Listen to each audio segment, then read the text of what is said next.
दोस्तों, जिस चीज़ के बारे में आज हम बात करेंगे हो सकता है कि आप उस पर यकीन न करते हों, लेकिन इस वीडियो को देखने के बाद आप सोचने पर मजबूर हो जाएंगे।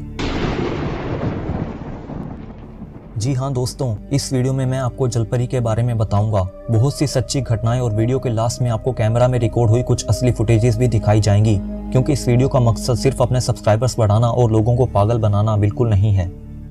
बचपन से ही हम जलपरी के बारे में सुनते आ रहे हैं और साथ ही विश्व में कई मूवीज भी इसी के ऊपर बेस्ड हैं। सबसे पहले आप ये बात जान ले कि जलपरी या मरमेड, जिसे मत्स्य कन्या या मत्स्यांगना भी कहते हैं, वो इतनी सुंदर नहीं होती जितना कि आकर्षक उन्हें फिल्मों में बनाकर पेश किया जाता है।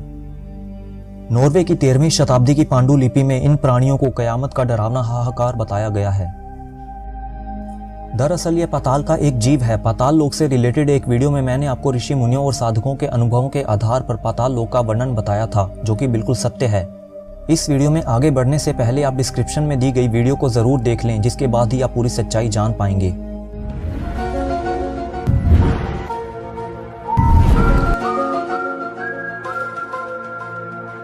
इस प्रकृति में बहुत से रहस्य हैं जिनसे आम इंसान अनजान है। आज तक इंसान केवल समुद्रों के 5% हिस्से को ही एक्सप्लोर कर पाया है।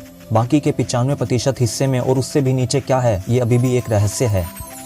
जलपरी या मरमेड भूलोक से नीचे का एक जीव है, जिसके शरीर का ऊपरी भाग एक इंसान की तरह होता है और नीचे का भाग एक समुद्री जीव की तरह। इतिहास में इन जीवों को देखे जाने की कई सत्य घटनाएं मिलती हैं। अगर आप इन जीवों पर 1% भी विश्वास करते हैं तो वीडियो को देखने के बाद आप 100% विश्वास करेंगे। चलिए अब आपको कुछ ऐसे ही सबूत दिखाते हैं जिसे देखकर आपका भ्रम दूर हो जाएगा। जापान के तेंत्स्योहु कोशा तीर्थ के अंदर एक ऐसा कंकाल है जो कि बिल्कुल मरमेड की तरह है। यह कंकाल लगभग 1400 साल पुराना है। इस कंकाल की बनावट बहुत ही विचित्र है, जो कि इंसानों से मेल नहीं खाती। इसके अलावा जापान में ryuguzi मंदिर बहुत ही प्रसिद्ध है, जहाँ पर जलपरी की हड्डियों के अवशेष मौजूद हैं।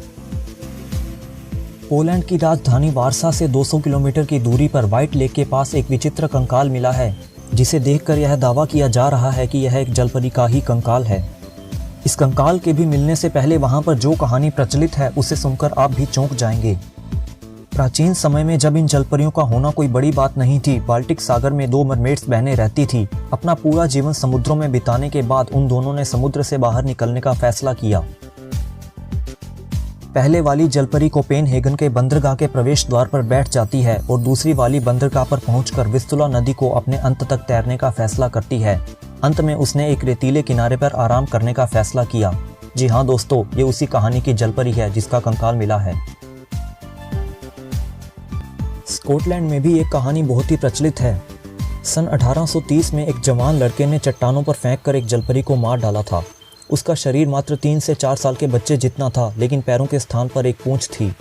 इस बात की खबर जब गांव वासियों को लगी तो उन्होंने उस शव को किनारे पर ही कहीं दफना डाला था, जिसके बाद से उसकी खोज नहीं हो पाई है।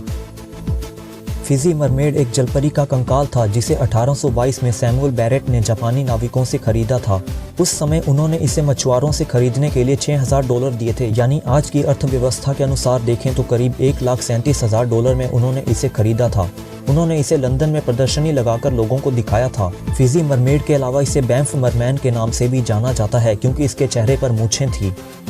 असली कंकाल 1842 में न्यूयॉर्क की प्रदर्शनी में आग लग जाने के कारण गायब हो गया था, जिसके बाद से लोगों ने इसके फेक होने का दावा करना शुरू कर दिया। क्रिस्टोफर कोलंबस का नाम तो आपने सुना ही होगा, जिन्होंने अमेरिका की खोज भी की थी। उन्होंने सन 1493 ईस्वी में हैती के तट पर 3 मरमेड्स का सामना करने का दावा किया। उन्होंने अपने लेख में लिखा था कि वे उतनी सुंदर नहीं हैं जितना कि कहा जाता है, क्योंकि उनके चेहरे पर पुरुषों जैसे कुछ लक्षण थे। कोलंबस एशिया के लिए किसी पश्चिम मार्ग की खोज के लिए अपने 3 जहाज़ों के साथ समुद्र में सफर कर रहे थे। रोमन लोग इन जीवों को मरमेड्स नहीं, नीरीड्स के नाम से जानते हैं। खोजकर्ता जॉन स्मिथ भी एक जलपरी के लिए पानी में कूद गए थे, जिसे सन 1614 ईस्वी में न्यू फाउंडलैंड के तट के पास देखा गया था। लेकिन जब वह पानी का जीव उन्हें घूरते हुए धीरे धीरे उनकी तरफ बढ़ने लगा तो स्मिथ को एहसास हुआ कि वह आधी मछली थी और वे जल्दी से पानी से बाहर निकल आए। इसके अलावा 1603 ईस्वी में पेंडाइन वेल्स के तट पर थॉमस रोनाल्ड नामक एक किसान ने एक इंसानों जैसी मछली के देखे जाने का दावा भी किया था।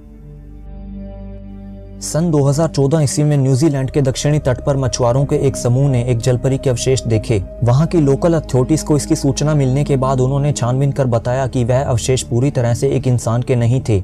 मानव की तरह दिखने वाले उस अवशेष में समुद्री जीवों के भी लक्षण थे। सन 1967 ईस्वी में ब्रिटिश कोलंबिया में नौका सवारों ने मेयोन द्वीप के तट पर आराम कर रही एक अजीब सी महिला को देखने का दावा किया था, जो कि आधी मछली थी और आधी महिला। सन 1890 में स्कॉटलैंड के डेनर्स के पास नेवार की खाड़ी एक विशेष मत्स्यांगना के दर्शन के लिए हॉटस्पॉट बन गई थी। लोगों ने दावा किया कि पूंछ के साथ एक 7 फीट लंबा मानव जैसा प्राणी रात में किनारे की चट्टानों पर चढ़ जाता है। 1608 ईस्वी में खोजकर्ता हेनरी हडसन ने एक पत्रिका में लिखा था कि नॉर्वे के पास बेरिंग सागर में नौकायान करते हुए उन्होंने अपनी नाव के चारों ओर सफेद चमड़ी और काले बालों वाली मरमेड्स का एक समूह देखा है। जब द्वितीय विश्व युद्ध चल रहा था, उस दौरान जापानी सैनिकों के एक समूह ने इंडोनेशिया के केई द्वीप पर खाड़ी में खेलते हुए एक अजीब से मुंह के साथ छोटे से इंसान को देखा था। उसके सिर पर एक छड़ की तरह कलगी थी। उस द्वीप के मूल निवासियों ने सैनिकों को बताया कि वे लोग इसे ओरांगीटन के नाम से जानते हैं, जिसका हिंदी अनुवाद मानव मछली है। सन 2008 में दक्षिण अफ्रीका में एक जलपरी को देखने की घटना की लहर दौड़ गई थी, जब कुछ दोस्तों के एक समूह ने नदी में जोर जोर से उथल पुथल करने की आवाजें सुनी, जैसे कोई जीव बार बार नदी में खुद को झटक रहा था। पता लगाने पर उन्होंने एक महिला को नदी में देखा था, जिसकी त्वचा सफ़ेद थी और बाल काले थे। उसकी त्वचा को देखने से लग रहा था कि वह रंग बदल रही हो। वह युवक डर गए जब उस महिला ने उनकी ओर देखा, जिसकी आंखें बिल्कुल लाल थी। जोर जोर से रोने की आवाज़ों के साथ वह जलपरी पानी में कहीं गायब हो गई। साउथ अफ्रीका के लोग आज भी उसे एक चालाक जलपरी मानते हैं। उनका मानना है कि वह इंसानों को रिझाकर उन्हें पानी की गहराइयों में धकेल देती है। दोस्तों, अगर इतना कुछ देखने और सुनने के बाद भी आपको इन जीवों पर विश्वास नहीं है, तो इजिप्ट की गुफाओं की इन 7000 साल पुरानी आकृतियों को देख लीजिए, जो कि आधे इंसान और आधी मछली की तरह लगती हैं। कुछ लोग इन पर तीर चलाते हुए भी दिखाई दे रहे हैं। इन्हें देखकर हम ये नहीं कह सकते कि जलपरी एक कल्पना है। कई देशों की दंत कथाओं के अलावा यदि हिंदू पौराणिक कथाओं पर भी नज़र डालें तो इनका जिक्र हमें महाभारत और रामायण के थाईलैंड व कंबोडिया के संस्करणों में भी देखने को मिलता है, जिसमें रावण की बेटी सुवर्णमुछा का उल्लेख किया गया है, जो कि एक जलपरी थी। महाभारत के अनुसार अर्जुन की पत्नी उलूपी का भी जलपरी के रूप में वर्णन मिलता है, जो कि एक नाग कन्या थी और पानी में रहती थी। महाबली भीम के भी पाताल लोक में जाने का उल्लेख मिलता है। वीडियो के सेकंड पार्ट में आपको ऐसी फुटेजेस दिखाई जाएंगी जो किसी भी तरह से झूठी साबित नहीं हुई और इन जीवों के काल्पनिक न होकर सत्य होने का दावा करती हैं। जानकारी अच्छी लगी हो तो वीडियो को लाइक और चैनल को सब्सक्राइब करना मत भूलिएगा।